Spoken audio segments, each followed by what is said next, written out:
1 week since a football game that ended in a confrontation between Birmingham Police and Minor High School's band director Johnny Mims. During that incident, Mims was tased and arrested. The ordeal upset many who were at the game, of course, including students. It has some people, including the band director, questioning the impact something like this can have on young people. Or Taylor Pollock spoke with a licensed counselor to find out what can occur after these incidents and what parents need to be doing in the aftermath. Taylor?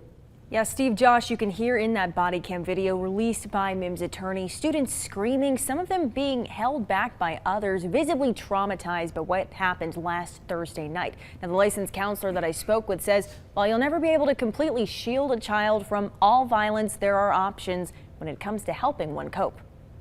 It's something we all agree, everybody agree, this is something that should never have happened.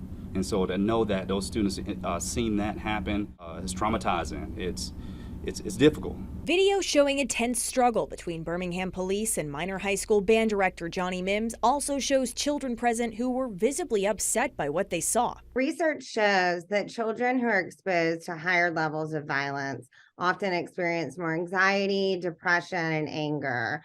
Adolescents who are exposed to higher levels of violence often have higher rates of suicide or homicidal actions. Jones says the way a child responds after seeing or being involved in a traumatic incident can vary. You may notice differences in their academic performance. You may notice that they isolate themselves more.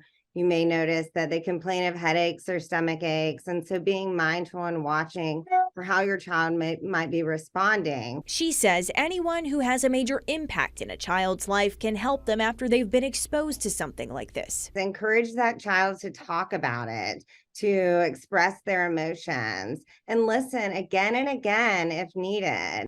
Even if your child wasn't at Thursday night's game, there's a chance you may still want to check in with them. Sometimes things that are on the news are frightening and violent because it's going on in our world. And so talking to your child about things that they're being exposed to either as a witness or a victim. Jones says sometimes an option that can be beneficial is if a child is having difficulty after witnessing violence, outside counseling. Jefferson County schools say counselors from their CARES team have been made available to students who wish to talk about what they saw last Thursday.